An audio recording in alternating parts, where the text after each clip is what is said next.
Hello and welcome everyone to, well, not Let's Play, more of an achievement guide for Tomb Raider 1 Remastered. This is 115 speaking. In today's video, I'm just gonna show you an entire playthrough of the game on its normal difficulty, where we're gonna unlock the I only play for sport and hard-boiled achievements. The reason these two achievements are a match made in heaven is that this is essentially gonna be a playthrough where I'm gonna ignore most of the enemies in the game, meaning that us having to use pistols only is gonna be less painful. Now, it's absolutely easier to unlock the I only play for sport achievement when using more powerful weaponry on certain enemies and bosses. However, I think it's better and more useful to show you how you can get that done in just one playthrough rather than two separate ones, right? But of course, if you'll find that you're struggling with keeping up with what's shown in this video, you might have an easier time using actual guns and weapons. Saying that, I am only gonna be picking up some small and large med packs in this playthrough. We have no need for ammo whatsoever. Occasionally we'll pick up a few pieces of ammunition here and there because they'll be bundled together with medipacks, but that's it. I'm also not gonna be after all the kills, all secrets or anything like that, just to beat the level in the shortest time possible and honestly keep this mostly glitch free, but not entirely. Like I said in my previous video, I'm not a speedrunner and this is not a speedrun of the game. This is a guide to show you how to beat it under 5 hours using pistols only. I do not have the ambition to be a speedrunner and I definitely do not have the skills like perhaps some of you guys do, but nevertheless I hope this will be a very useful guide to those who are more on the casual side, right? Secondly, the entire playthrough should take roughly 2.5 or somewhere between 2.5 and 3 hours. I managed to beat this in 2.5 hours yesterday when practicing on Good Old Games version of the game. And finally, this is not gonna be a full commentary video. I'm sort of gonna be popping in on and off depending on when I'll think a certain strategy or a certain thing I'm doing on screen could use a bit more explanation of what I'm trying to achieve. But again, this is not a let's play where I'm gonna be commenting non-stop, right? And also, I'm gonna try and provide some useful timestamps in the description of the video, so that in case you guys are struggling with just a specific part of this challenge, you can skip to that and you do not have to watch the entire playthrough. But for those of you who are interested in the entire playthrough, I hope you'll have fun. It's vastly different from 100%ing it. And let's strap in, because we're in for quite the marathon. Let us begin. Remember, normal difficulty is what you want for this.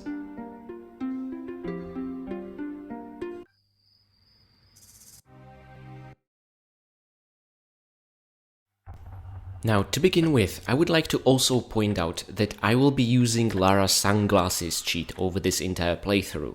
Why? Well, I guess we just need that extra dose of luck. Just like I've shown on the screen, the way you can trigger it is if you start holding look key and then the walk key, ideally as you're already on the passport screen. Whilst holding these two keys, you can press action to start the new game and then escape key on keyboard or inventory key on your controller to skip the FMV cutscenes, but this entire time you do have to hold the look and walk keys as the game is loading and until you appear in the level. Which is why now Lara is wearing her cool sunglasses, even though she took them off in the introductory FMV.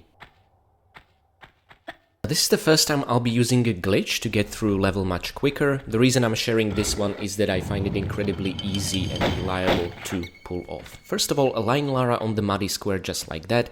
Switching to original graphics helps so that you can also align her head to the line on the bricks next to the wooden poles, and making a running, grabbing jump is the key to success here, so she'll slide in just like that.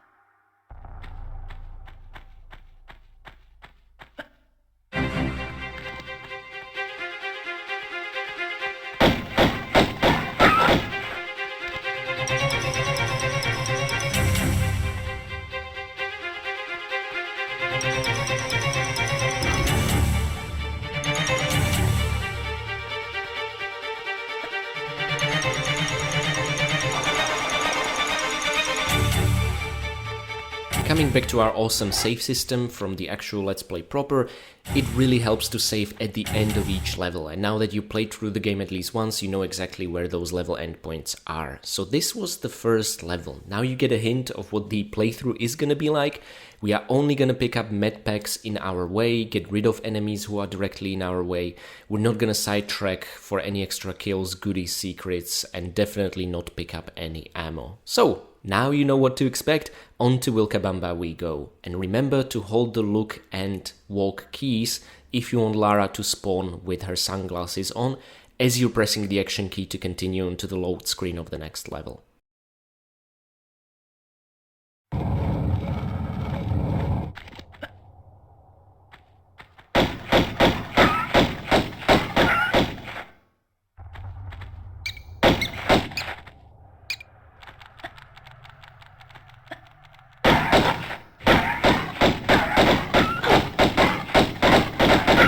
I really find it interesting how the centerpiece of the city of Vilcabamba level, its fountain in the town square, can be completely ignored, because as you remember it only leads to 2 optional secrets. Instead, what we want to do is get the silver key and the golden idol as quickly as possible and continue on with the level. Only engage with enemies who hamper you or get in your way. This will save up a lot of time.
Dare I say, this went much better than our previous encounter with the Vilcabamba bears.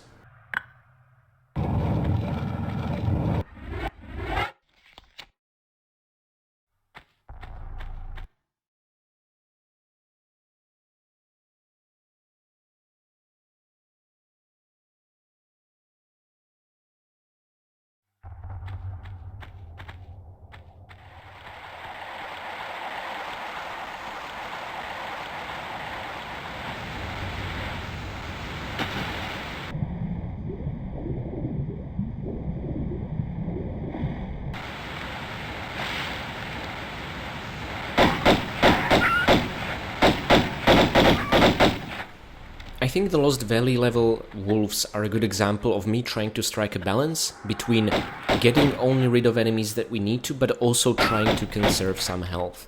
The reason really is that I want to use the entire Peru, Greece and Egypt section, maybe with the exception of Sanctuary of Scion, to collect as many medpacks as we can, because we'll absolutely need them for those bloody Atlanteans. So if you can get through Peru, Greece, not using any medpacks like this, all the better.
Now, trying to outrun the T-Rex and all the raptors with all 3 cogwheels in our inventory is without a doubt the single hardest section of this run through this level, so have no qualms about saving beforehand, because a lot is attributed to chance in here.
Now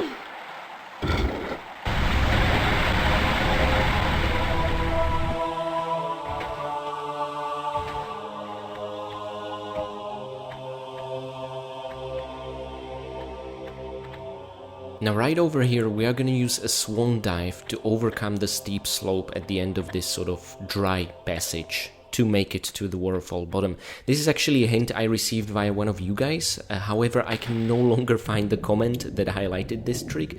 Nevertheless, you know who you are, thank you so much for pointing this out, and I've now applied it in here.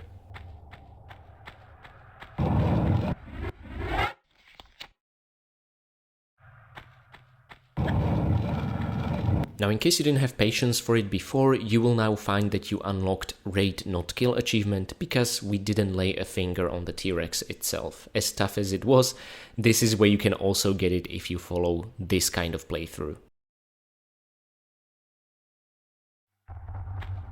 Fun fact, you do not need to trigger the boulder at the beginning of Tomb of Qualopec, it's gonna wait for you when we'll be trying to run out of the tomb with the piece of Scion in our inventory.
That is Peru finished in roughly 20 minutes and without not using any med packs. Awesome, we will need them for Atlantis. Let's move on to Greece.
Now it can get a bit overwhelming in St. Francis Folly, but remember, our mission is to open 4 challenge rooms from top to bottom, and then to complete the challenge rooms from bottom to top, and then again to make it safely to the very bottom to insert the 4 keys.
Again, just like in City of Vilcabamba, it's interesting how even in the Colosseum level, you can ignore its centerpiece, the Colosseum itself.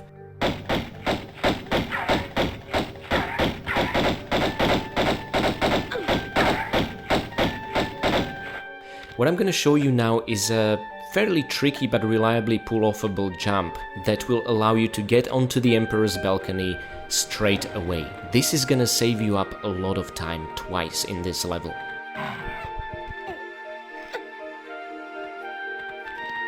And funnily enough, one of the gorillas will not awaken. Its trigger point is on the other side of the rocky rubble of the Colosseum. This is pretty funny.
Upon reaching this lever room of Palace Midas, it is a good idea to just memorize the sequence of lever combinations you need to input, so you don't have to waste time opening up the photo mode and checking them, or, God forbid, having Lara cross her way to those doors to check them out manually. I'm not sure myself if the photo mode actually does count the time taken of the level or not. I have yet to test this.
Please save your game here. This is a very troubling spot where you have very little control over the situation, and us not being able to use our shotgun makes it all the more difficult.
Now, standing around shooting at lions and gorillas over here might seem counterintuitive given we are in a hurry. However, the idea is we do not want to encounter these beasts later in the underground temple, where we'll need to enter a tight corridor and press a lever to open the Palace Midas gardens. If we would be cornered by these guys, that'd be it. So, this is a good idea to get rid of them right here, right now. Even if you don't kill them, at least deal some damage, to soften them up for later.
There's the 7th level beaten, and we've just about reached our 1 hour mark. That's not bad at all. And our supply of medpacks just keeps increasing. On to the Cistern.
In case you haven't watched my proper let's play of this game, I would just like to state that I'm purposefully ignoring Pierre in this here control room. That's because not chasing him off here will prevent him from spawning 2 times later on in the level and make our life much more easier. Once we return to the control room, that's when I'll do away with him.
It is unfortunately at this point when the crocodiles will either manage to catch up with Lara or take bites out of her flesh through the door itself, which is very annoying. Not much we can do about it, but it still saves time and doesn't actually cost us that much health.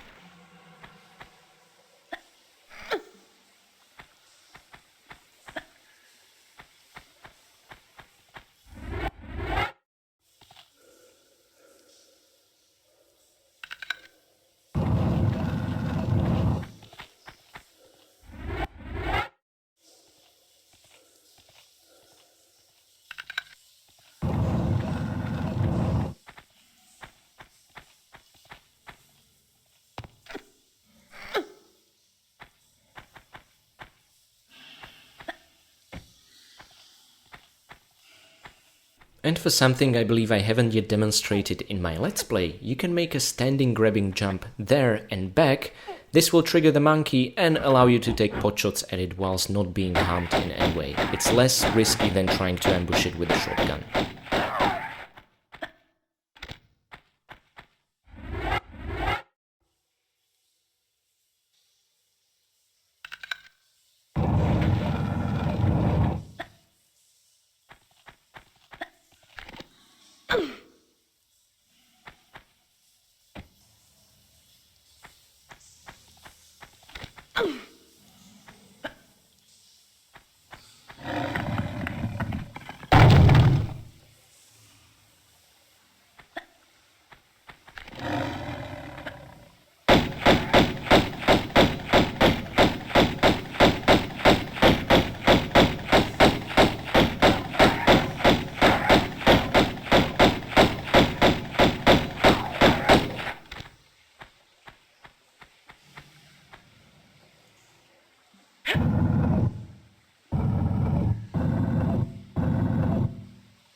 So eager I was to hear Lara scream, I completely forgot to save the game. Well, let's see how we'll do in the Tomb of Tihocan.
This entire room is a perfect example of how much of the stuff you think is mandatory is actually entirely optional, including the corridor with Pierre and the wall claptrap and the crocodile. You only need to explore it for the secret. But in this case, we can ignore it altogether and jump into the left opening.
Our goal in this room is to get our hands on 2 rusty keys, meaning we only need to move the block on top of 2 squares to unlock the 2 rooms that contain them. The other 2 can be completely ignored with the goodies and enemies inside.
Too late for the prize giving, no?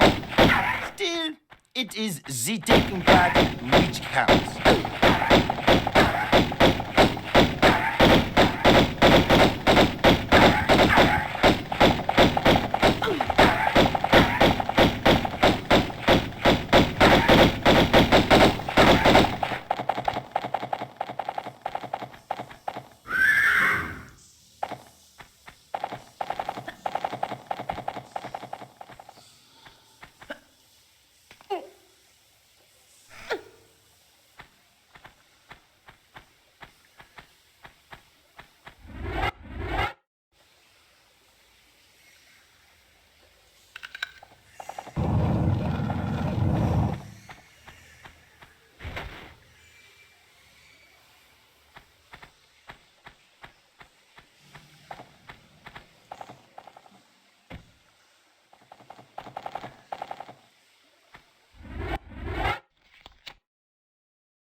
And that right there is both Peru and Greece done. We are halfway through the game and halfway through the video itself.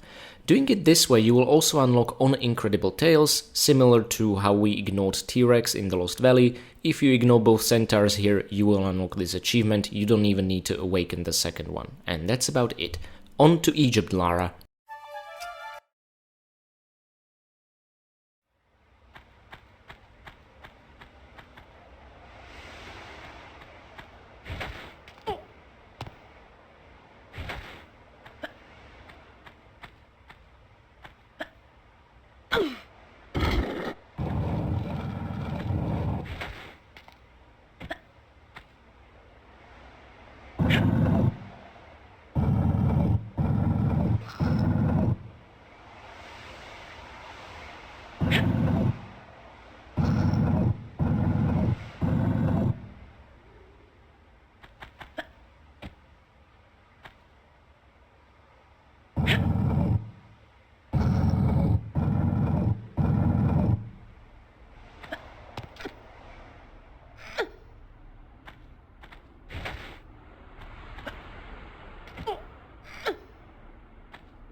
Very similar to the situation in Bella's Midas, where we are at risk of being pushed down, I would recommend saving here.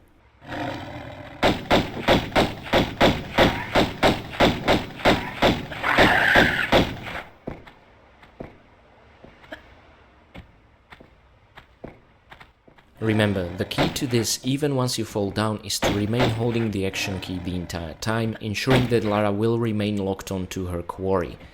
And she'll only fire whenever it's in direct line of sight, like you can see here.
Very easy to mess this jump up. In order to avoid that happening, make sure to do safety drop but not drop entirely, then climb up, do a roll, and that way you'll know Lara is aligned perfectly to jump exactly forward, not even a single degree to the left or right.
Only drop facing forwards if you have the health to spare. This will allow you to make a forward jump whilst tilting Lara to the left slope, although I messed it up in this particular case.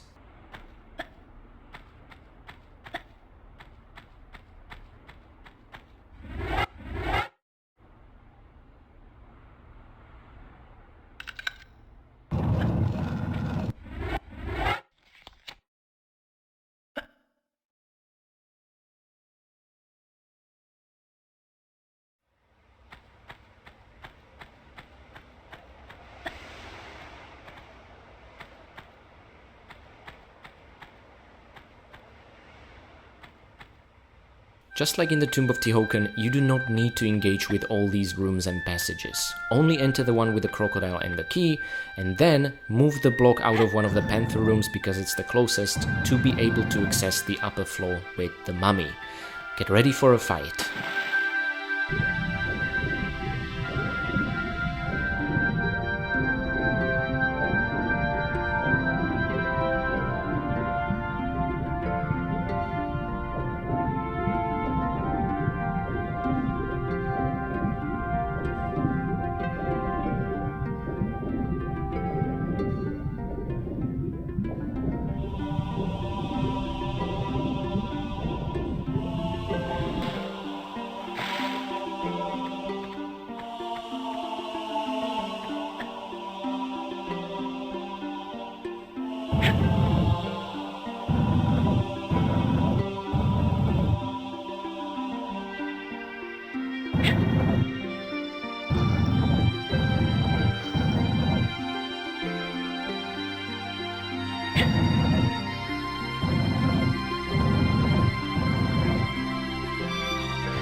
Now that that unpleasant business is concluded, I'd like to use a shortcut that you guys have taught me, and that is via jumping diagonally across the room like this. I don't know why I haven't figured this out on my own, but thank you guys so much for this regardless.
On to my least favorite level, the Sanctuary of the Scion. We are actually going to use this opening and closing door to our advantage whilst maintaining a constant rhythm, which will enable us to tackle the first two initial mutants with pistols with relative ease. It's important, you let them come close, then you backflip, then you wait, let them come close, backflip, and on and on and on. This way, they should never initiate a charge, instead they'll always stop as well and start looking around, giving you ample time to take them down with pistols. Honestly, it's a really useful strategy even with magnums only, and we managed for a while to get into the door opening corridor from the very beginning of the level, whilst the door has closed and provided us with a momentary cover.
Now, unfortunately, the demon getting stuck here and pushing us down like that, that's a huge blunder on my part. I was considering retrying the level again, but then I realized this is probably going to reflect the reality of many of you tackling this challenge, so I decided to soldier on and continue.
Now, in order to make up for the lost time from the fall before, and just in general, do not bother trying to take these centaurs down with your pistols. It will take ages. Instead, let's grab the anchor and get the hell out of there.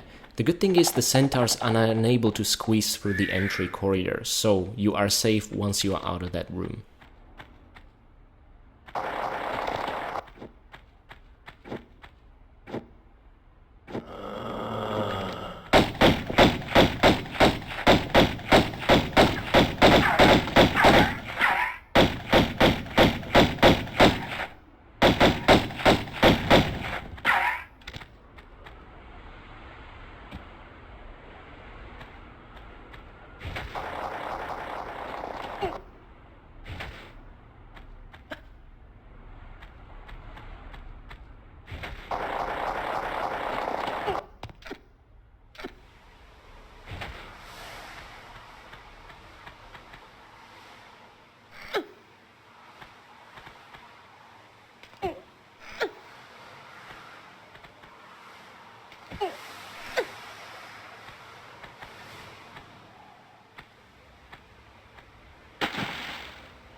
plenty that can go wrong with the behavior of this flying mutant around the corner, I do recommend saving here.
Now, as we're approaching this dreaded corridor, keep in mind, a centaur cannot fit into it. However, you can use the corridor to your advantage to learn one mutant at a time into it, take a few pot shots, then retreat deeper around the corner, because from behind the corner, after around 2 or 3 squares, they will never be able to follow you. I'm not really sure why that is the thing. However, if you do not know what's around the corner and can't be bothered to use the photo mode like I was in this case, things can go badly for you, like they did for me.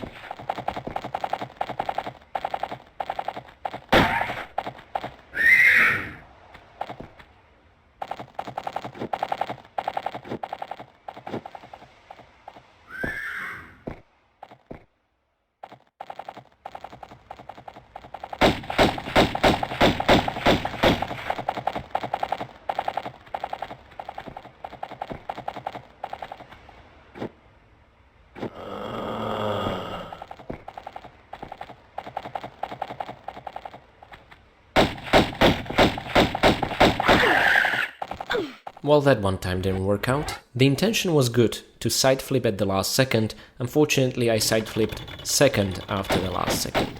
What's worse, upon loading, I forgot to hold the look and the walk keys, and Lara is without her sunglasses. Can she still make it?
Well, dare I say, the worst is behind us. Now, fun fact, you do not need to fight the final boss whatsoever. Keep this in mind also for the following level. Funny thing is, Larsen did not get the piece of the Scion. He completely neglected it on the altar, so you can just run past him, grab it, and finish the level. It's really hilarious that way. I still got a pain in my brain from you. And it's telling me funny ideas now, like to shoot you to hell.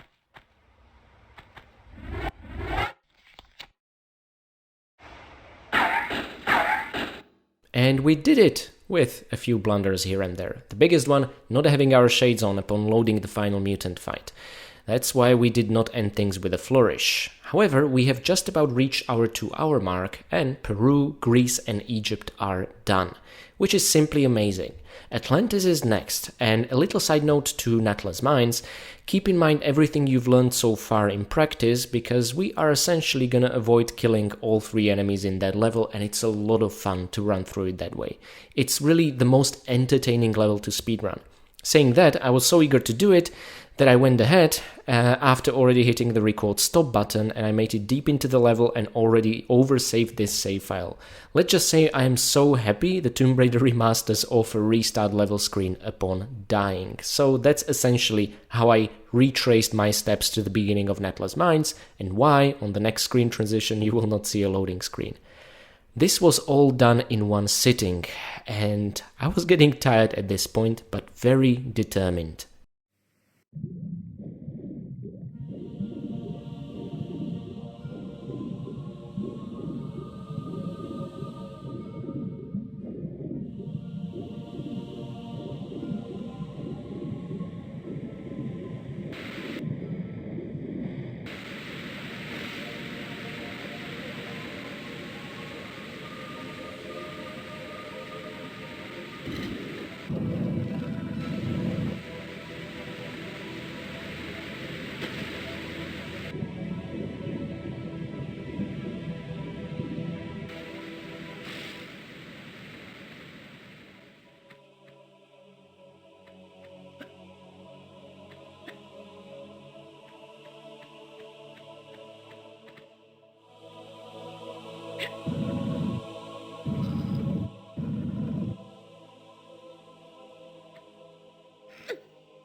Now, upon running underneath the hut containing our pistols, I have a confession to make.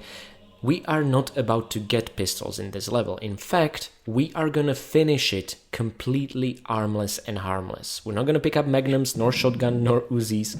Honestly, I wish the whole level would have been without guns. It would make it way more thrilling, so I'm gonna do my own version of it. By not getting the pistols, we are not going to get our hands on any fuses, we're going to save a lot of time. All I'm trying to accomplish here is to open up the path towards the cowboy as soon as possible, and I'm going to make a save there and see you with what might be the most tricky jump in this entire playthrough.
So here we are, prepare for the biggest challenge yet. This one is difficult. You know, I find it funny that the devs thought this is a roadblock why we need to get pistols, and players just said, nah, we're just gonna bypass the guy.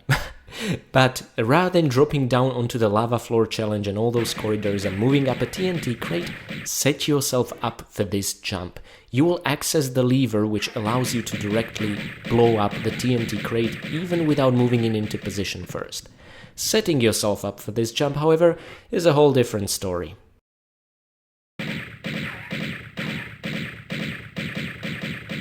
Hooray!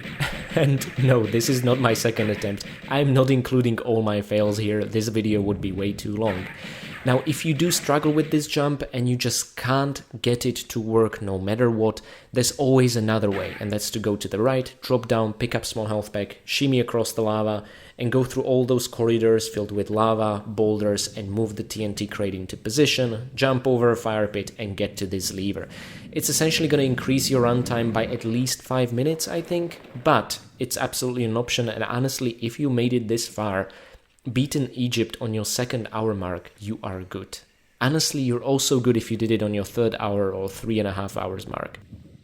I never thought I would find the sounds of a skateboard so utterly terrifying, but that is the case for the second boss of this level, whom we're gonna ignore, and then have a bit of a payback in New Game Plus. This kid can absolutely follow you into the corridor and even go up the slope from which the boulders are passing. I recommend triggering the middle one, and when you're halfway across the ramp, dodging to the right, because you're past the trigger point for the right boulder. Then wait for the final boulder to pass through the corridor and climb up. And hurry up, because this entire time that kid can follow you here. It's absolutely insane, but he is one of the easier bosses to ignore.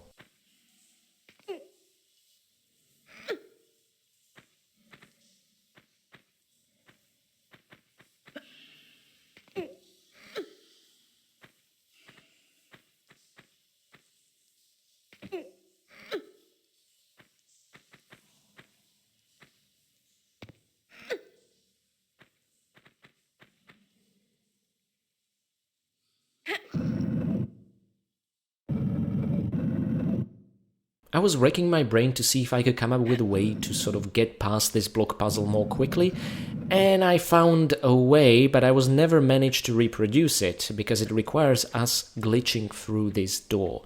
Never managed to pull that off. Instead, I'm only glitching through a corner of the block in a corridor to at least remove some of the hassle from this block moving puzzle and make it go along faster. So if you are able to glitch through that door, awesome, kudos to you, you'll save even more time than I did. But this way, which is very easy to essentially reproduce, you will at least save some time and avoid some block pushing overall.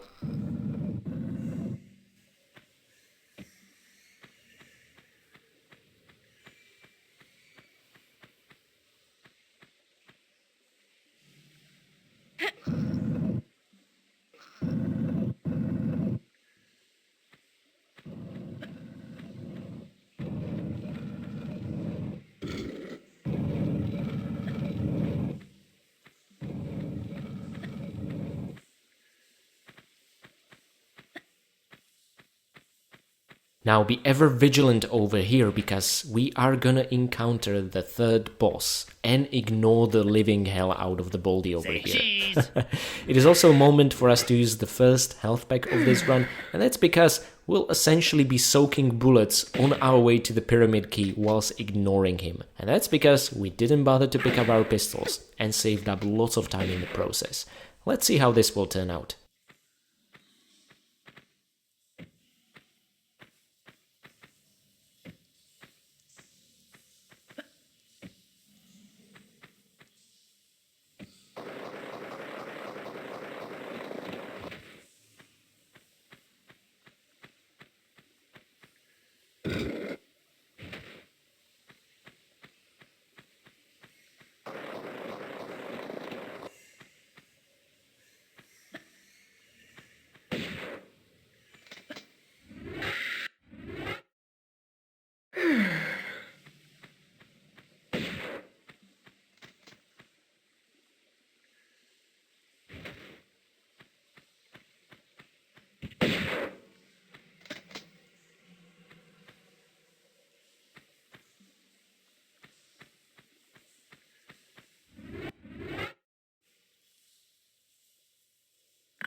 not gonna lie, it was a bit risky to save there, but it all worked out fine. So, my friends, this was Natla's Mines.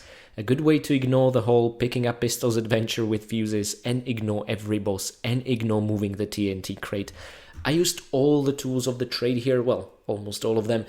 I hope you found this useful, mix and match whatever works for you. The most important thing is the better you do in the easier levels, that's being Peru and Greece, the more leeway you can allow yourself to struggle in Egypt and Atlantis, both in terms of time and in terms of health pack usage.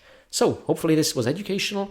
Now, let's not dawdle, only 2 levels left.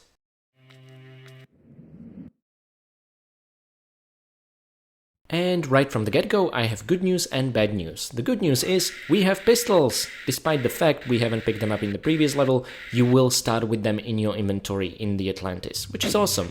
The bad news is we are not going to be able to avoid much bloodshed in this level. There are many unavoidable encounters, so I'm going to do my best to show you the safest maneuvering strategy around them, and I'm also of course going to show you how you can avoid the rest. Strap in, because this is the tough one.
I'm glad we at least managed to avoid having one of these eggs hatch, and that's by not essentially walking on the platform directly above it.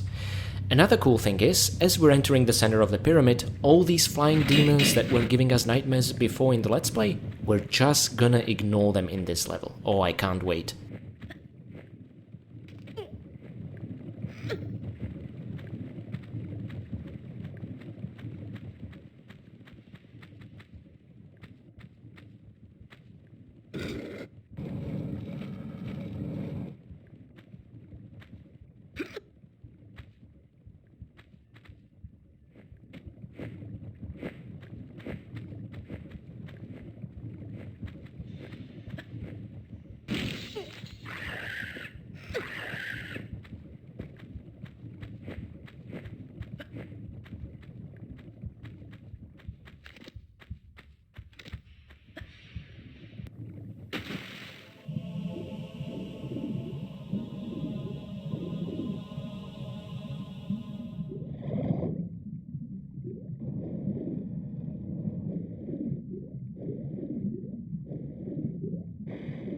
As I find myself here, I am being reminded of the enigmatic Watch Your Step achievement. Now, despite its vague description, I love achievements that teach us unique ways to tackle a level, and what this achievement achieved is teaching us how to cross this pyramid very quickly. So thank you, achievement.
Ah, my favorite 5 switches room.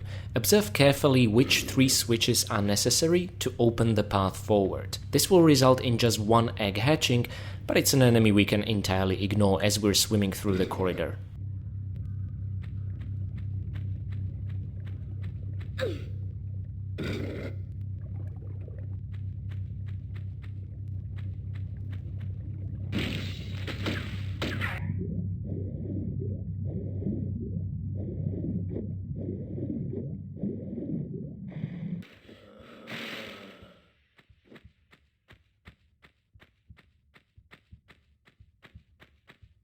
If the Tomb of Qualopec ever taught us anything, it's that we can get around the sides of boulders, so you don't even need to engage with a block pushing and a room resetting exercise, which is simply awesome.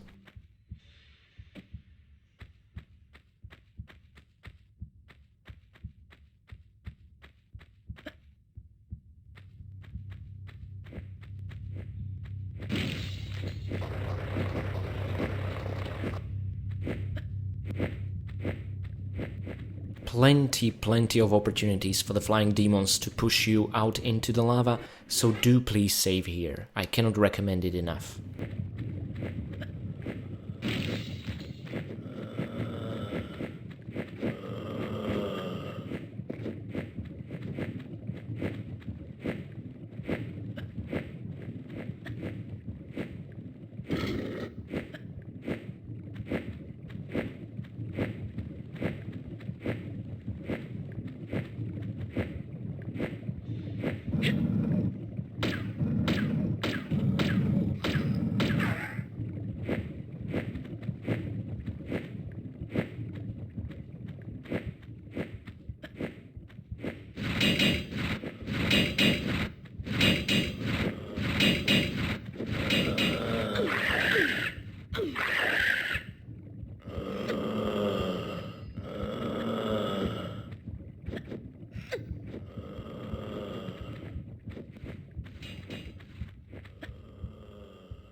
rather than trying to outrun the following 3 mutants around the corner, which I do not recommend by the way. Even if you'll be lucky and you'll find yourself in the next room and the door closes behind you, you'll essentially discover you are now trapped with 2 or 3 mutants in a very small tunnel with no way out. Instead, I'm gonna show you a strategy to take them down that I did not show you in my Let's Play, and that's essentially to take potshots at them from this corridor whilst hugging the wall to the right. This way, they should not harm you. This sometimes works and sometimes doesn't. It all comes down to how they align themselves in the opposite corridor. So, if it doesn't work, just keep trying, eventually it will, and most of the time it absolutely does for me.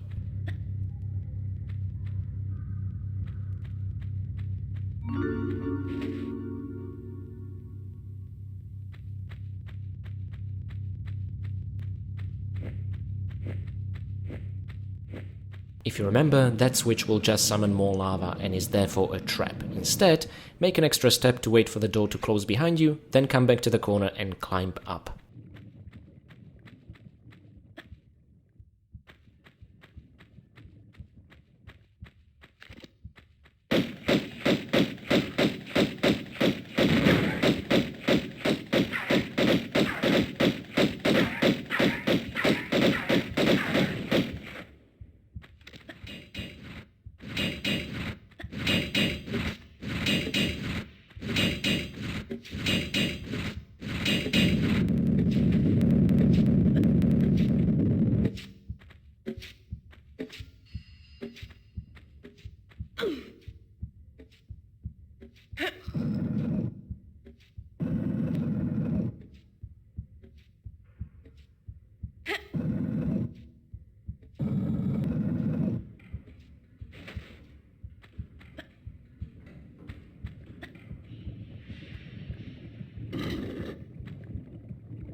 There's no way around it, this room outright sucks. Make sure to save here because so much is outside of your control again. Rather than fighting the centaur for half an hour, we're gonna try and outrun him and make it out of the room. Well, it seems I was not fast enough pressing number 9 on the keyboard, but I could have sworn I pressed it. Damn it, Lara.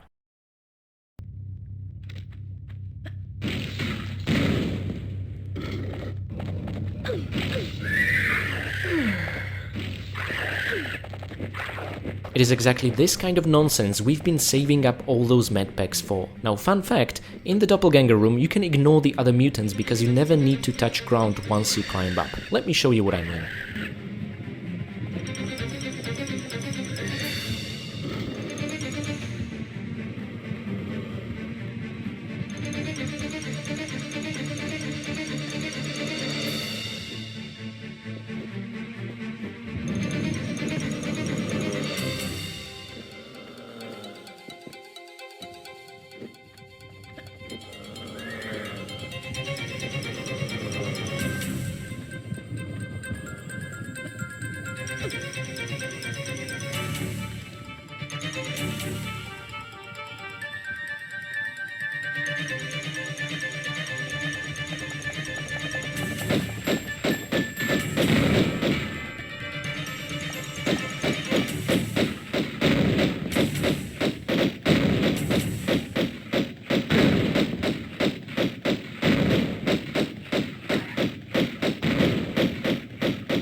You can't do...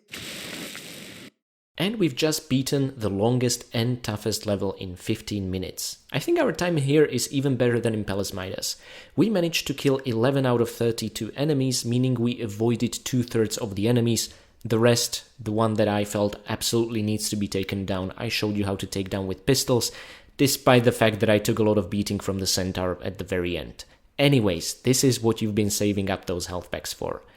Now, brace yourselves, one more level to go, and it starts with the biggest exercise in skill and patience, taking down the torso boss with pistols.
Finally, let's take a quick peek how long it took.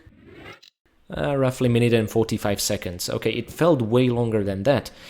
Apparently, on New Game Plus, with pistols, it takes 4 to 5 minutes. You can imagine how hellish that would be. Also, imagine playing this in the original or the original graphics without the boss health bar. It wouldn't even feel like you making any progress whatsoever. Thankfully, that was not our case. And yes, we do have to beat the torso boss for the door to open to allow us to continue.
This is it, the great finale, and against my better judgment I decided not to save here. I will fail keeping Natla in distance, and you will see exactly what will happen if you get too close. You're never ever gonna get her off your back again.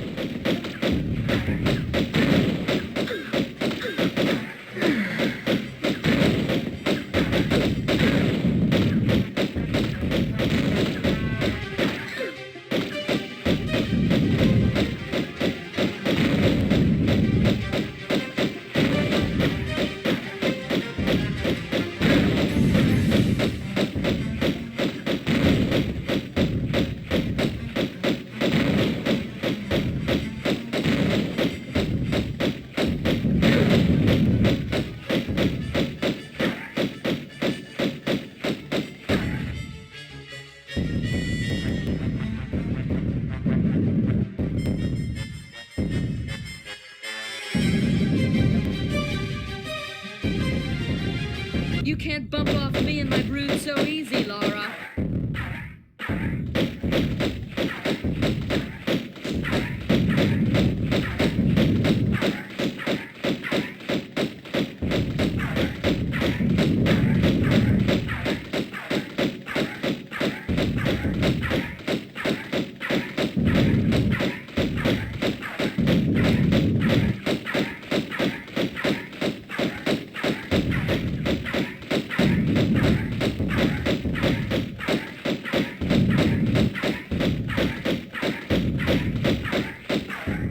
Well now, it seems she had almost as much health as the torso boss in her second stage. Bloody hell, that was annoying.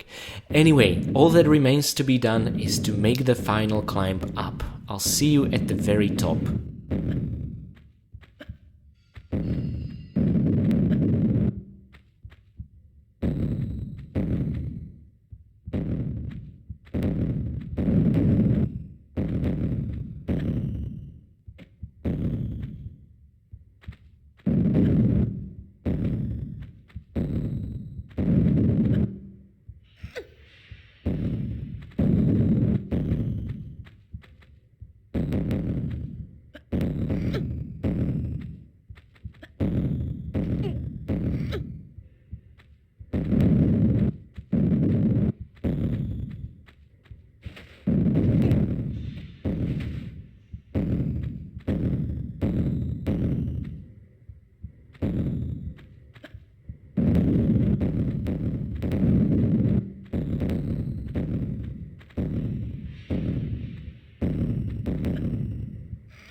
One final 66th save, and with the final victory slide, let's see the final statistics. Oh, I can't wait.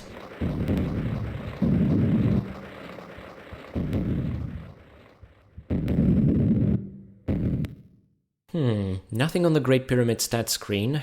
Well, maybe it will unlock at the final statistics screen, or like the Hardy Raider achievement during the FMV. Let's see. I am a bit nervous.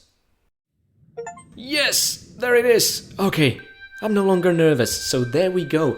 Final statistics. Our time is 2 hours, 31 minutes, 13 seconds. God damn it! I was secretly hoping, even though I never said it out loud, we would make it to less than 2.5 hours, but honestly, this is still a great time.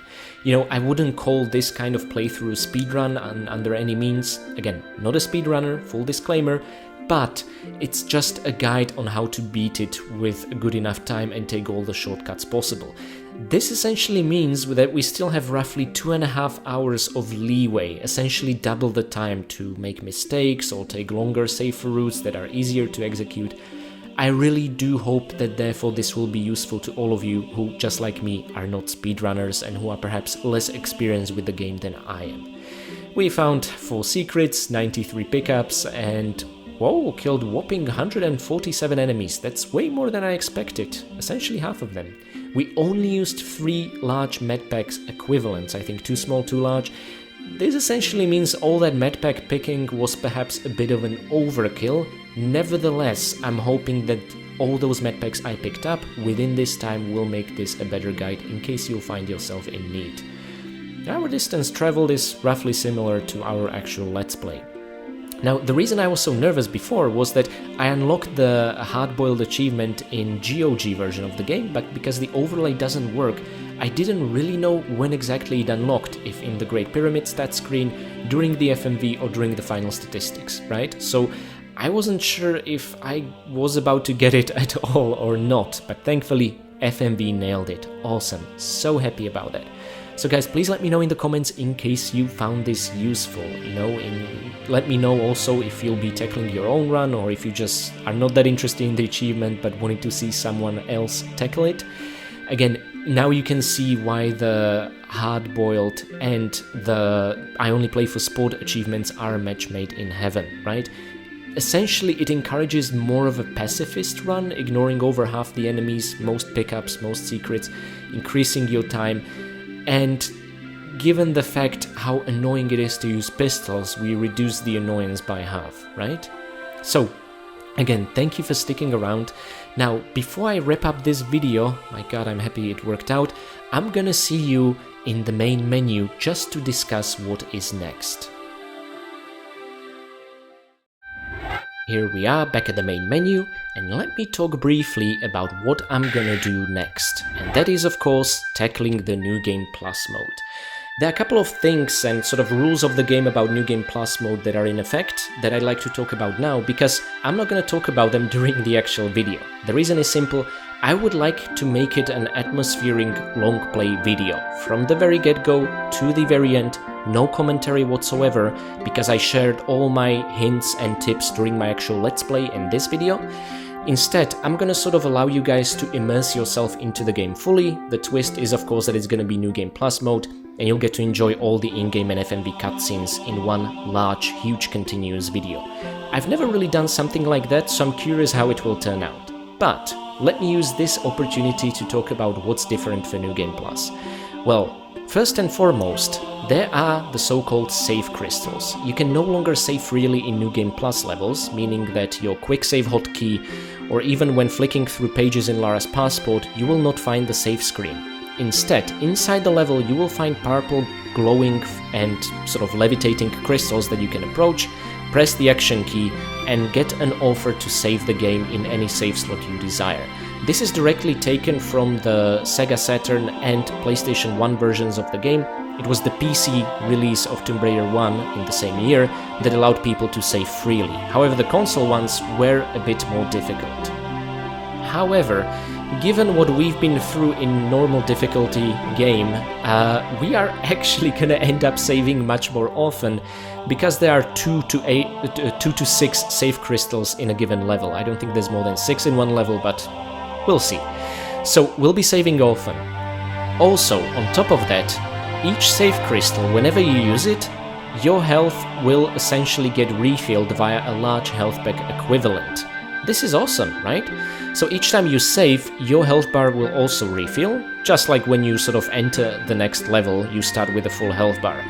This was not the case in Sega Saturn and PS1, there your health bar would not refill upon using the save crystals, right? But there's a reason that Aspir and Saber decided to do this, and that's because all small and large health packs were removed from the game. You will never ever find them, which is tricky. Nevertheless, considering we've never used them for our Let's Play, that should again make things easier after what we've been through, right? So we'll essentially be healing ourselves via a large medpack and saving 2 to 6 times per level. That sounds easier, so what's the catch? The catch, my friends, is the enemies. Each enemy, be it a bat or a boss, will have double the health of their equivalent in the normal difficulty.